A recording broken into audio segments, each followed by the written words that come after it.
G'day, Ben. Welcome to Landscape Photography World. Hope you're having a great day. Thank you for being on the show. Yeah, thank you for having me. Why don't we start with your philosophy on photography? What does photography mean to you, and why is it a big part of your life? I started off as a designer, and from design, I'll go all the way back. So I used to play in bands growing up, like in the 90s. I grew up in the Chicagoland area, and there's a big Chicago music scene in the 90s. So I really got my start in design and photography through that. I played drums in multiple bands, had a bunch of friends that played in bands, and it was always about creating album artwork or flyers. Yeah, so really I got my start more so in design, but it's because with like indie music, I feel like everything's DIY. We would just do everything ourselves, which included design, it included all the photography. So I used to shoot everything on a 35 millimeter film, but then as things evolved throughout the 2000s, I started shooting digital. But what does it mean to me? It just, because I'm so rooted in like a design background, I really like to find imagery that or locations that really showcase that design, whether it be neon signs or weird and bizarre roadside like attractions. Like some of those neon signs are just the typography, storefronts that have really great 3D like lettering. I always try to find kind of vintage retro vestiges from like the past that really speak to me. Awesome. For those that don't know your work, you obviously do a lot of that sort of neon signs and urban landscapes would be Yeah. a broad job which you might fit. Yeah. Why urban landscapes? What is it about those that really get your heart hooked? So I grew up in the Midwest, and I wasn't really into landscape photography for a long time, but I found myself only doing photography when I was able to go travel somewhere. So I feel like it was a roadblock for me because I couldn't travel all the time. And if you grew up in the Midwest, it's flat, it's terrible landscape photography. It's all Storm photography. yeah, true. So yeah, to me it was more so I like the rural kind of landscape photography because I grew up in the area. It's what I'm used to seeing. And during the pandemic, really is when I started to photograph the neon sign, roadside kind of Americana photography. And that was more so just I would get in the car, hit the road for 2 days or just a full day, drive as far as I could, and just explore like all of the little rural towns because they're jam packed with like abandoned theaters and just really great storefronts, stuff that you just don't see in like the bigger cities because there's enough money in the bigger cities where they've all They renew all the time. Yeah. And yeah, you have those old signs that have been there since the 1940s or 50s even. yeah. Yeah. I'm interested in what your greatest influences are. Where did that influence come from? Is it somebody's work? Is it a person? Is it just your personal experiences? What is it that has influenced your photography more than anything else? Oh man, there's so much that influences me. Music is the big part of it. I really love Americana music. There's a really great instrumentalist or guitarist named Hayden Pettigan, who's out of Amarillo, Texas. I think music has always inspired me. It may sound funny that music inspires my photography, but No, it doesn't to me. when I'm on like a road trip, it's all I'm listening to. I feel like it sets the mood. I don't know. I get into a headspace from the sounds of that stuff. So I think music is a huge influence, but movies are another one that really inspire me. The movie Paris, Texas has always been like a favorite of mine and really drew me to the West, which is so many of the photos in my book, Viewing Hours, are from the West. And I feel like that movie was such a big inspiration for me. I'm not surprised looking at your work that's an influence. Now you say it, it seems obvious. And talking about the music, that Raikuda guitar, the slide guitar in that is just Right. awesome. Yeah. David Lynch is another really big one. Uh-huh. I know his stuff is so dark, but he has like some of the, whether it be like one of his movies or Twin Peaks or he has so many visuals Mm, throughout all of that stuff that I love so much. Sometimes it's a diner, like a service station, a gas station, like restaurant. Just there's so many just cool motels, signs. yeah. Yeah. Feel like he's another just really big influence because he's so influenced by just everything from the 50s, which resonates with me. Okay, cool. You talked about music there, and I'm interested in that. Are you like me in that you're standing somewhere and you've got music playing in the back of your head without headphones or anything? It's Oh just yeah. there. Because if I'm out on a rock shelf or in a stream photographing a waterfall or whatever, that's what's happening for me. There's a bit of Yeah, music right. playing in the background on repeat. Right. Yeah. Yeah. And so he's I'm gonna talk Instagram, but it's I love pairing my visuals with music on Instagram just because I feel like it's I don't know, it can take an image to that headspace of when you shot it. Yeah. And it's just another element that really helps represent the photo. You hit something that I do. I pick a name for an image. Sometimes it's really basic, like I did one the other day called Wet Rock because it's a rock with a wave washing over it, and I couldn't think Yeah, of a okay. better name. But what I do, regardless of the name that I pick, I search for a song with that name as the search term. And Yeah, okay. basically, whatever comes up in the first four or five, have a bit of a listen. Yep, that suits. Bang, done. Doesn't matter who the artist is. It doesn't matter where it's come from. If it suits the song, if it suits the image, that's what goes with it. Yeah, yeah. You mentioned your book, and that's part of the reason why you're here is because we want to talk a little bit about it. Why don't you tell me what inspired the book and customers could expect if they buy a copy? Yeah, so I think the book really focuses on just, I would say, the Americana landscape. It's split into six chapters that, one focuses on storefronts, restaurants, roadside motels, signs, and theaters. And I feel like as you look through the book, it feels like a road trip. I'm such a fan of road trips. And as I take these road trips, my schedule for these road trips are just jam packed. It's like I could hit something like 50 locations in a day. And the more that I shoot all of these kind of signs or motels or theaters, I'm starting to notice that if it's like a repeat visit, they've been demolished or they're just gone, or the motel with the signs gone, or it's just shuttered. The pandemic like closed so many theaters in the US. So to me, it's more so like I'm just trying to document all of these places before they're just completely gone. And I like doing it because when I post them, I so many people contact me with stories from specific locations. With restaurants, it's I always hear, "Oh man, the first date with my wife was there," or some movie that they saw that was like super important to them was they saw it at that theater that's now shut down. Yeah. So to me, it's important. So just like documenting all these places before they just get demolished or Yeah. Yeah. It's something that I've mentioned on the podcast a couple of times where people, they tend to ignore those more banal sort of places that they see every day. And I know right.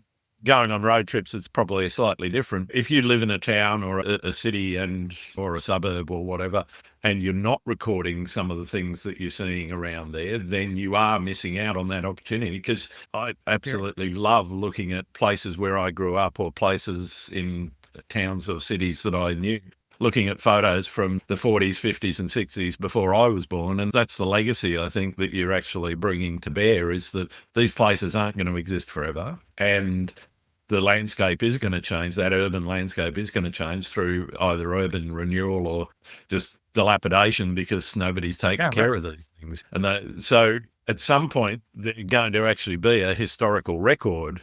And whether they're an artistic record or a documentary record, I don't think matters that much.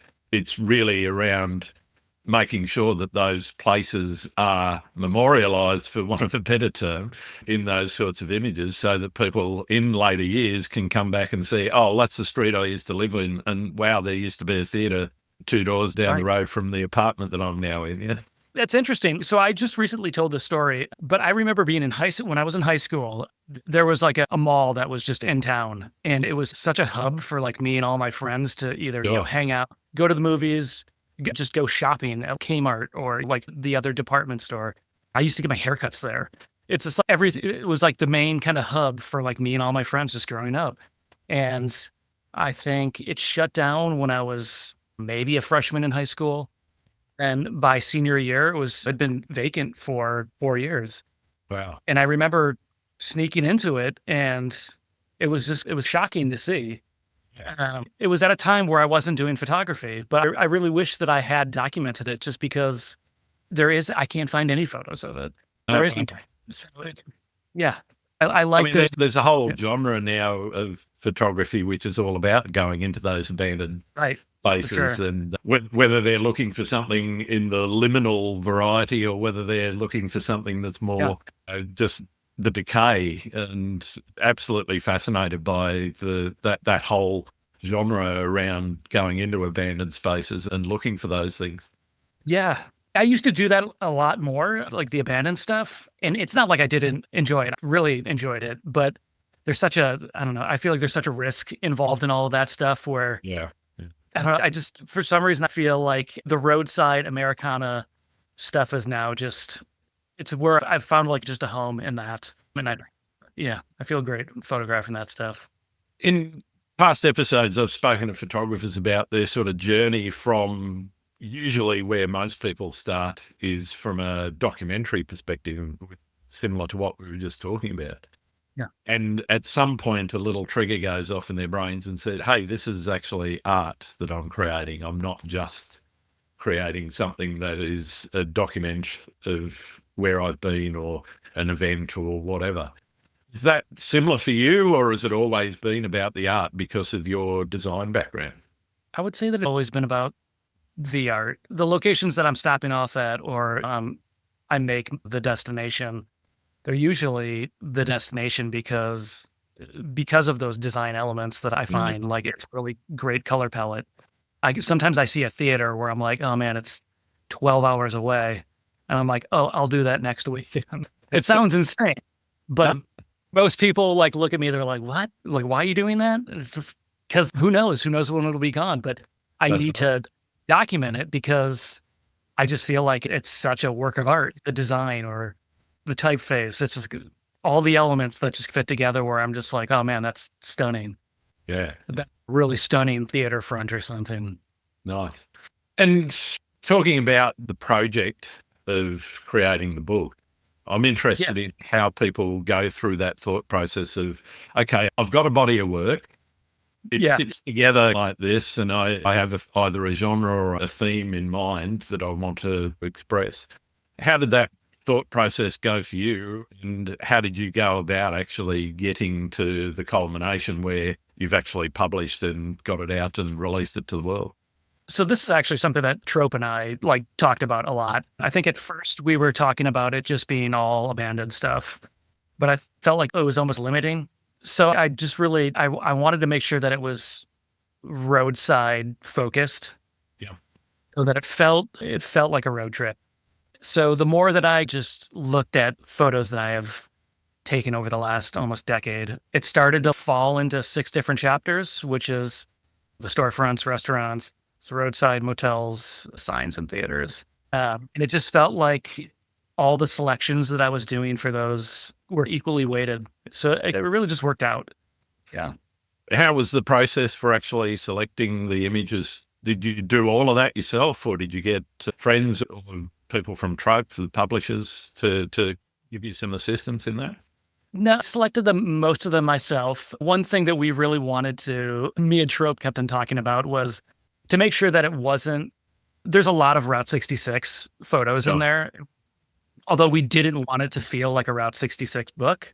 Yep. Because there's so much more to the book than the shots that are from Route 66. Right. So that was just a really big focus is to limit. So we kept on paring back photos that were taken along Route 66. Yeah. But yeah, I think there's only like a few gaps where I went out and actually had to shoot additional photos, which I felt like it was just a good opportunity to round everything out. Nice. Yeah. And in terms of the project itself, like how long did it take end to end from where the concept came from to culmination? About, I don't know, let's think, probably about 8 months. Okay. That's pretty quick. Yeah, it was. Yeah, I think we were actually thinking about pushing it out till October, but we wanted to make sure that it hit during summer because it felt like such a road trip like kind of book. Yeah. It felt more natural to release it a little bit sooner. Yeah. Okay. And how much input did you get in terms of the text around it? Were you writing the text with ghost writing, or how did No, that I work? was Because yeah, matching the images with the words and the for words with the images, that's always something that fascinates me, is how people go through that yeah. process of So the text, I wrote all the text aside from the foreword, which I could talk about in a little bit. Yeah, the I wrote all the text. I'm not the greatest writer, so I do feel like that is the part that I stumbled through. But I think I gave like a good kind of overview of my thoughts around each one of the chapters and like why it appeals. One of those, the subject matter appeals to me. In terms of the foreword, I had a musician write it just because I feel like so much of the topic of music like takes plays a part in the book overall. sure. So I had his name is Mark Robinson. He was in a band in the 90s called Unrest. Okay. One of my favorite bands like ever in the 90s. He was just a fan of some of my photos and design work. He's also a designer. He runs a record label, so he would do all the design work for the record label. Incredible designer. So I reached out to him and he was like all for doing it, which I'm like just so thankful for. Yeah, it was like a surprise to have like a teenage idol forward. Awesome. Yeah. Where can people find it? That's the important bit, is how do people get their hands on it? Yeah, trope.com or Amazon, Barnes and Noble. I know they have some going out to a bunch of independent stores. Sure. But yeah, just searching viewing hours or my name, Ben Geier. Nice. Cool. Let's move to where the first place was that you actually said, hey, this is something I want to do. This is where I want to spend a lot of time. Not necessarily the place that you want to spend a lot of time, but that space of recording these sorts of images. Where was that trigger point for you? Where did you say, okay, this is what I want to do with my life? There's a few of those moments. I feel like I think the big turning point for me though was all the way back in June of 2017. There is a small ghost town in Illinois. It's like the very southern tip of Illinois. Yeah. It's like the confluence of the Ohio River and the Mississippi River. So it's packed with abandoned places. And at the time, I was so obsessed with shooting everything abandoned. So it was just natural stop for me to just stop off there and just weave in and out of the streets to just find places to shoot. So yeah, first trip there, it's like a 6.5 hour drive for me. I just decided to do that on a whim on a weekend. The town it used to be like a huge port town. Because of all the flooding, it's been just, there's not really a huge population there anymore. Okay. But yeah, jumping out of the car and shooting the shot for Gem Theater they call it Cairo, but it's spelled Cairo. So in Cairo, yeah, the Gem Theater, I feel like that was, as I took that photograph, somebody like a local got out of their car and just started telling me about the history of the town. And I just feel like it was a moment where I recognized not only did I like really love the shot, but it was the amount of history throughout the town really intrigued me and made me want to keep on going back, not just to Cairo, but other abandoned places or just finding abandoned theaters that are similar. That really started me on like a long journey of, I think there's 16 states in the book. Okay. I think there's like an abandoned theater in every single state. Wow. Okay. Awesome. Yeah. And is there a place that you keep coming back to that just keeps calling you back, whether it's unfinished business or just something that you feel draws you back to it all time after time? Yeah, there's a couple. Route 66 is always one that like if I just have nothing to do, I'll drive it. Things change so drastically in those small rural towns.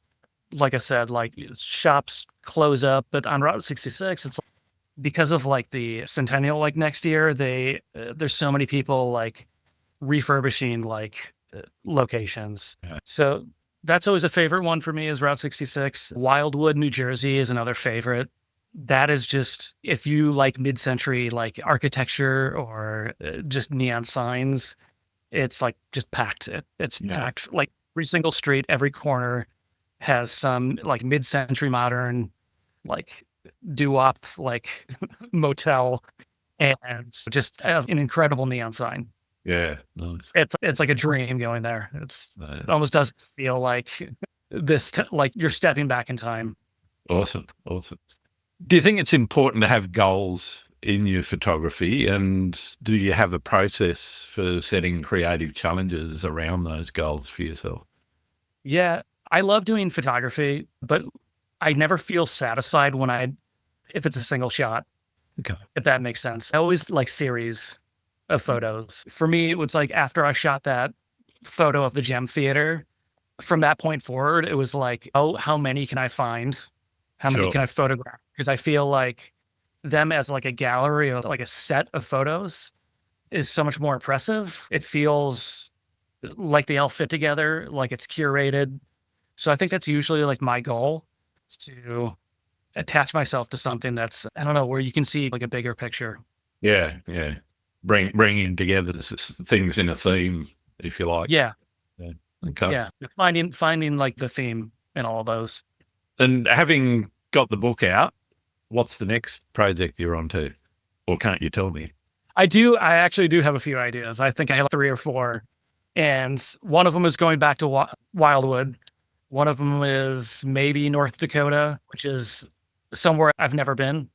But North Dakota is just packed with those really gorgeous schoolhouses, and churches that are just in the middle of just prairie. It's so desolate looking, but just really pretty stark shots. Yeah. Another idea. Yeah, I have a few others. Yeah. Nice. I really do the theater chapter. Part of me always wants to keep on going with that. Yeah, sure. If you love it, why not? That's the beauty of photography is you can shoot what you want. In talking about that, how do you do photography professionally outside of your own artistic work? Yes and no. So I'm one of 3 partners in a design agency, and most of the work we do is video related. A lot of it is photography, but most of it is like just design and video. Yeah. So there are plenty of shoots that I go on for video and photography, but none of them really relate to the book or what I do on the side. Uh-huh. Yeah, pretty different. It's more corporate kind of stuff. Yeah. Is that a struggle? And how do you, I guess, keep the Carry the creativity two. and artistic side alive when you're being told, shoot this boring looking building or this boring bunch of people? Yeah, I don't know. Like with video, it's like storytelling in a different way. I enjoy it from that perspective. I think overall, I just like the storytelling aspect, and maybe that's what creates me in the more corporate environment. I guess that storytelling, I'm interested in how you interact or how you expect your viewers to interact with your work, and that how you want to weave that story through and hope that they catch on to what you're saying without adding words to it. If somebody goes to your webpage and looks at a bunch of your photos, what would you say is the main thing you want them to take away from it? I think it's a means of like just archiving American culture and just preserving the stories that are around these maybe lesser historic locations, but it's just American culture, I feel like is quickly disappearing. Right. Yeah. So I just feel like this is a good way to help preserve some of that. And I really just want people to take a road trip, do that everybody thinks, oh, I'm going on a vacation.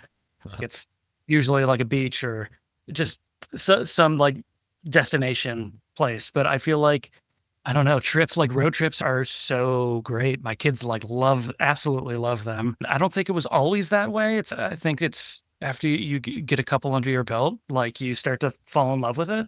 Yeah. The journey is an experience in itself, regardless of the Sure. nation. Yeah. But yeah, I don't know. I just hope that people understand that it's just a good way to preserve our stories and our culture and history. Nice. And I hope they take a road trip. Can you tell us about a situation where you've planned a shoot and you've gone out and things haven't quite gone the way that you planned, but the result still came out amazing? Maybe like some of my back when I used to do abandoned stuff, even some of the locations, how many times I've plotted, there's a pin on the map and I'm like, that's where I'm heading today. Sure. And you get there and it's gone. That happens all the time. And Wow. especially the roadside stuff. It just, the stuff doesn't last very long or it's collapsed. Yeah. So there's been plenty of times where I get there and it's gone, but I feel like it's more so I try to focus on, again, like making it a road trip. Like you're doing multiple stops along the way Yeah. so that it's a series of just fun stops. Like, I can't tell you how many times that I've just driven through small rural towns that I've never seen before. You would never know the name and you find something incredible. Like recently I drove through a little town in Illinois called Boston. Okay. And there's just this one tiny little storefront with a barbershop, great signage. I'd never seen it before. Yeah. Yeah, I think it's more so just having a goal of going somewhere, but making sure that you weave through the little towns that define like all the little places that you would never see unless you went through them. What's the furthest you've traveled to get a shot? That's I don't know. That's a good question. I definitely have traveled like all over the world, but in terms of I'm focusing on the road trips. oh yeah, no, sure. Yeah. I've traveled all around the world, but I feel like oh geez, like with road trips, it's like I've gone like all the way to the West Coast Right. and designed trips to go to say like Salvation Mountain in California. But I don't know. I design trips for myself that'll take me like I'll stop 300 or 400 times and Wow. nobody wants to travel with me because I'm insane. I do feel- think that'd be awesome. Yeah. But it's like you have to travel with photographers to get that enthusiasm. That's it. Yeah. I'm constantly reminded if I'm traveling with my wife or my girls, they're all adults, so they tend to go off and do their own thing now. Yeah. But when they were younger and I knew they were in the car and I was going, okay, I want to stop here and I want to stop there. And there's Right. certain roads. There's a road here called the Great Ocean Road, and it has some scenic spots every sort of 200, 300 yards down the road. And so it's pull up at that, get out, take some shots. You might spend half an hour there, get on the road, 200 meters down the road, pull in, take some more shots. So to do the full length of that, trying to do it in one day with a photographer is absolutely stupid. I'm constantly aware that they're in the car. They're bored to tears. I'm having a great time, but I need to keep it down and respect their time too. Yeah. Yeah. My kids they've gotten used to it. It still pisses them off. Are we there yet? Are we there yet? A lot of photographers I've spoken to, some of them talk about where they live having influenced what and also how they shoot. Has that happened for you in any way, or is it more just what you're shooting because of that Midwestern background that you've got? Yeah, I think it's the Midwestern background. Yeah, I keep on coming back to the small rural towns. It's so fun. Like those places like actually get me excited, which most people just drive through them and not think of anything about it twice. But yeah, I get excited about those places just because they're usually only 4 or 5 streets. So it's Sure. easy to kind of like just navigate through them, just explore them. And I always find good stuff. Yeah. Yeah, I think the Midwest towns have really influenced a lot of the stuff in my book, like the storefronts and theaters and yeah, just all the little good like signage elements that I find. Nice. Are you processing on the road, or do you leave them to build up and wait till you get back home, or how do you go about your processing? Yeah. So I do process a lot on the road. Some projects, I did a Texas trip in early May. I shot like thousands of photos. So I tried to keep up as best as possible, like on the road, but I don't think I really scratched the surface until I got back and really had a ton of time to invest into it. Sure. And then, Do you like process on the road or? oh yeah, I'm always I curious can- about this. Yeah, I invested Love in it. motorhome, so I could do that. So Yeah. the laptop always comes with me, even on overseas trip. I did take a trip to Vietnam. When was that? Wow. April, and I didn't take my laptop with me, so there was no backup. If something, I did have two cards in the camera, Okay. luckily, but so I didn't have any disasters, didn't lose anything. But I was getting out there and saying, all right, I'm going to travel light, not carry too much with me, and not spend too much time thinking about the processing, because a lot of it was quite different to my usual photography, because it was more grounded in street photography on that trip than anything else. So there was a lot of very quick snap shooting going on. And so I was going to be less concerned about taking time over processing them. So I knew when I got back, I could fairly quickly run through everything. But usually, yeah, I take my laptop usually wherever I go. And it's the main thing I'm doing is backing it up. I carry a spare Yeah. Right. external drive so that it's backed up.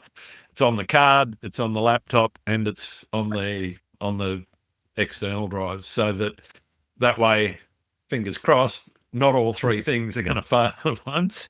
So the main thing is backing them up. In terms of processing, I'm usually taking my time about it, and I'm still processing images from 10 years ago simply because they're there and I haven't got to them. And Right. and it always fascinates me how people go about it, because some people love the Same. immediacy, some people love the distance between the shot and the actual processing, and that emotional separation sometimes Yeah. helps people.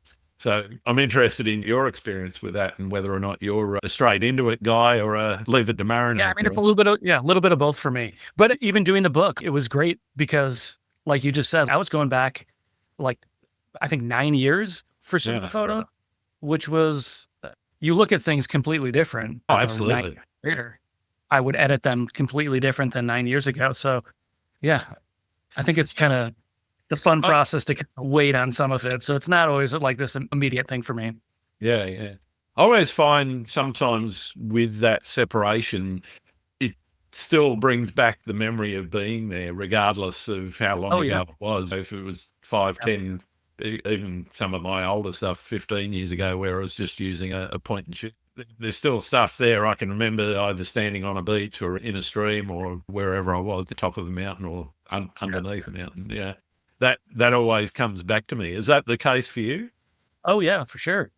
Yeah. And I also do, I don't know what you shoot on, but like I shoot on a digital that has like really great, like raw, like video capabilities. Yeah. So I'm always like doing video as well, which is great because when I'm sifting through like photos from 9 years ago, I'll also get little video clips that Nice.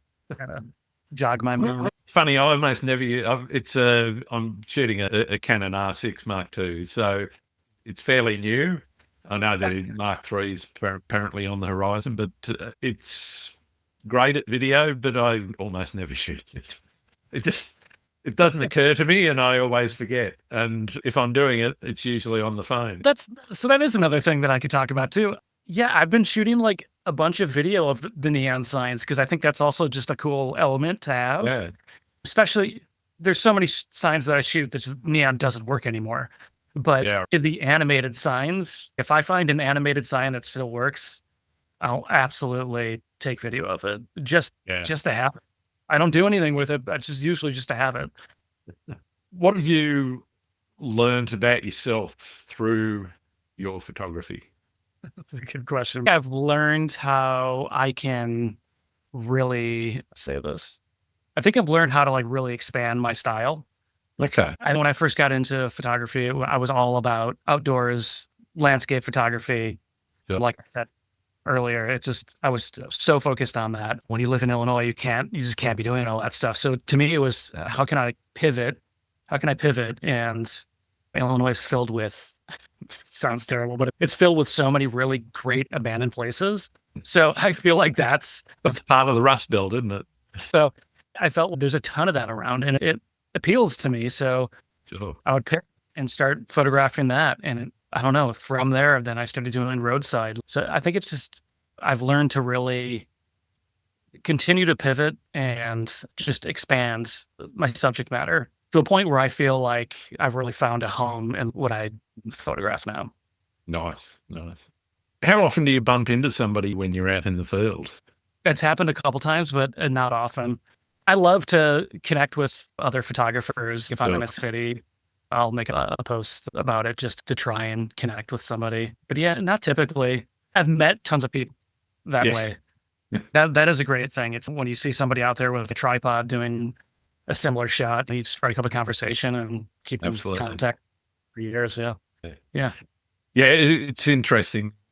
People tend to think of photographers as very solitary, but when they get together in groups, it can actually end up being quite interesting. Yeah. Yeah. I love to talk about this stuff. Do you print much Uh, of your work other than crowding books, obviously? But do you print anything? I do my website through a service called framer.art. They handle all the printing for me, Sure. which is it's a great service. Yeah. My site's been up on there probably almost a year.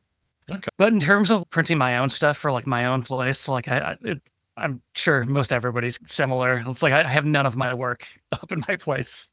I get a couple, mainly because my wife likes them. She says, "Oh, I want a print of that." Okay, sure. I'd much rather have other people's work though, because Yeah, that's the way I am. Yeah, I think that stuff is the stuff that inspires me and makes me want to get out and right. shoot more. Exactly. Yeah, that's exactly right. That's why I have it on my walls is because it inspires me. That's right. Um, Speaking about walls, what about creative walls? Have you ever hit one? Have you ever sat there and said, "No, not feeling it today, don't want to get out"? How do you get out of the lack of inspiration rut that many photographers get into now and then? that happens a lot. I try to make time to shoot almost every weekend. So if I ever feel like I'm in a rut, I just force myself to Okay. find new locations, do new trips. Sometimes it's to go back and photograph something in a different way. But I think it's just pushing myself to continue to keep on doing it. There's weekends where like I'm in a rut, I don't feel like going out, and you don't. And then Wednesday, you're like, why the hell didn't I just go out? I don't know. I think it's just more so just forcing yourself to push through and just sounds trite, but just to keep on shooting. Yeah, interesting. I'm the opposite. If I'm not feeling it, I tend not to go out, but I tend to distract myself with something else until I do feel, okay, now I've got to go.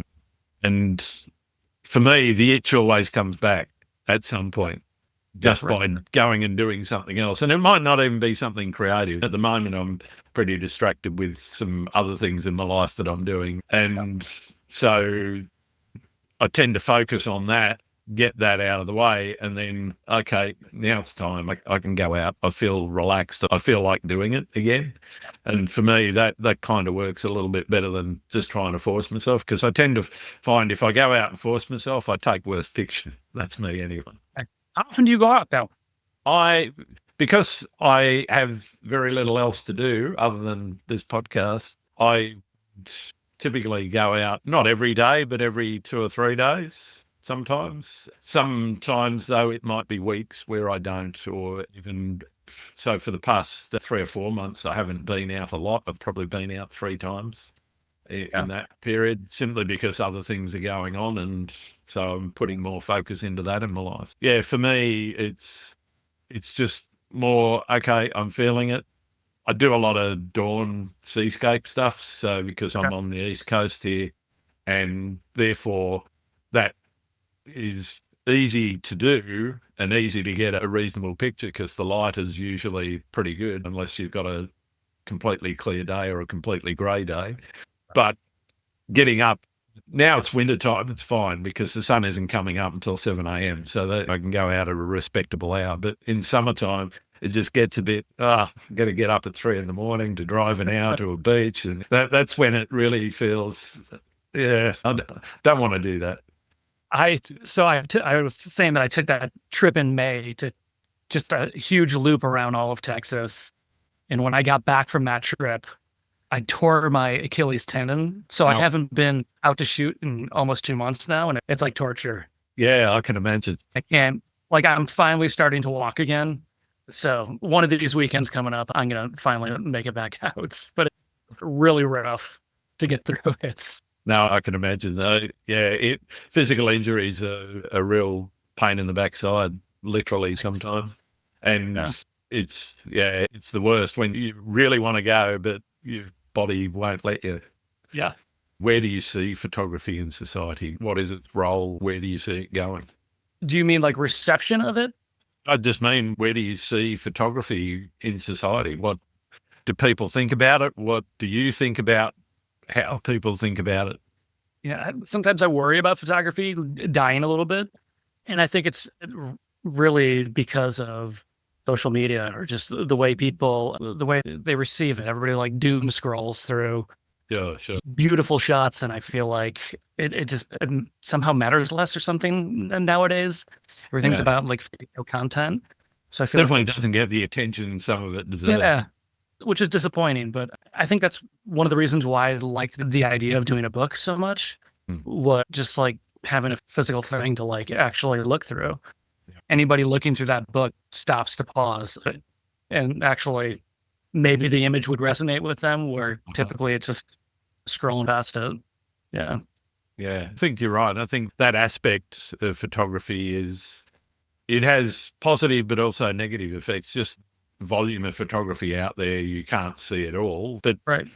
to be honest, I think that's been the same with most arts. It's just now more intensified and amplified by the number of people that are out there with cameras in their hands and being able to record whatever it is, whether it's the plate of food on their restaurant table or their cat, and they're taking videos of that. But I think, yeah, but I think it's alive and well. And I think people that are passionate about it are always going to go out and go and pursue, particularly landscape photographers.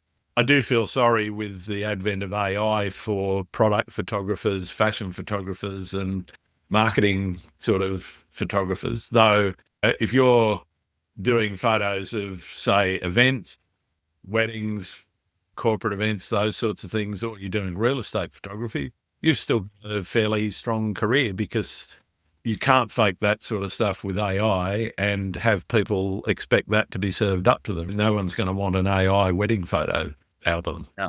At least Yeah. no one I know. Yeah. That's a great point. Yeah. But I think by and large, it's always going to be there. And I think the popularity of it obviously is more popular than it ever has been. It's the democratization that's happened with the advent of camera phones, because to be honest, when you buy a phone now, a lot of people buy it because of the quality of the camera, Right. over and above anything it can do as a phone. Yeah. You're totally right. What do you reckon the future of photography is then? What's your thoughts? Yeah. Again, I feel like what you were just saying with the popularity of just camera phones. I feel like that is where a lot of it's headed, which I don't think is such a bad thing. If quality keeps on improving, I wouldn't think that's such a bad thing. You can take a bad photo with a Hasselblad, the best camera in the world. You can still take bad photos with that. Yeah, but I've seen so many people take incredible shots Sure. with some early gen like iPhone. It doesn't really matter too much with the camera. I feel like they're like tools. Yeah. They'll get the job done, so it doesn't matter too much. But I do feel like, yeah, cameras will just keep on getting smaller and more portable, and yeah. There's a whole genre of lo-fi photography, the Holga movement, and Yeah. people using toy cameras. Super interesting. I feel like more and more, and maybe something about this, I just find it interesting. Sure. I feel like there's my kids and other high schools, like aged kids, that are like all about digital cameras from anywhere from 96 till 2000. Sure. Yeah. I have no idea why they're so popular. Yeah, I don't really know. I should ask my daughter. She's actually into Polaroid photography. Okay. But I think that's like unique and cool. And there's so much expression in that stuff and experimentation with it. Absolutely. Like like the early like digital cameras that are just point and shoot. Yeah. I have no idea why they're just becoming so popular. Film. There's all the old film cameras coming back too. People not only collecting them, repairing them, but also using them in different ways, and then developing their film in soup and various other mediums as opposed to. And to me, I think that's absolutely amazing and something that's really encouraging about the photography world is that there's so many people out there doing different things, from large format, medium format, all the way down to 110 mil happy snappers. And as you said, that early digital movement and the Holga movement, etc., it just blows my mind that there's so many different ways of people becoming creative and expressing themselves differently using different tools. Yeah. I said we weren't going to talk too much about gear, but here we are. It might happen. Sometimes it does. I've only got a few more questions for you, then we can wrap up. First off, what's your favourite thing about being a photographer? The exploring portion, just the traveling portion. You get to see and document so many interesting things, stuff that you would never see in any other circumstance. Yeah, that's absolutely my favorite part. What do you like to do when you're not out shooting? I'm still really into music. So I love going to shows. I don't play music very much anymore. I would love to again. But my family is like a huge part of my life. So just when my daughter's back from college, just hanging with her. And nice. My other two, my boys, are just, they're fun to be around. So it's usually just all of us hanging out. Sounds great. Yeah. Are there any photographers that you think I need to be talking to on the podcast? In terms of abandoned stuff, I have a really good friend. Her name is Connor. She shoots everything on her iPhone, and her stuff is incredible. She goes by the name of Midwest Abandoned Places. That's what it's, yeah. I just enjoy her take on everything because it's shot in an iPhone and it's completely unique. Yeah, nice. I'll definitely look her up. Yeah, it's Midwest_Abandoned Places. Perfect. Thank you very much. I've got one more question, and it's one I've been asking since the beginning of the podcast. Do you like pineapple on pizza? I do, actually. Nice. Do you not get that often? Oh, no. It's actually the most popular answer is yes, they do. Okay. It was about 56 to 44 or something like that the last time I counted, which was back for episode 200. So if you're listening and you haven't listened to episode 200, you can get the exact numbers. I can't remember them top of my head. I would assume it would be the other way around, but there is a lot of the hate that's there is passionate, but I think the love for it is stronger.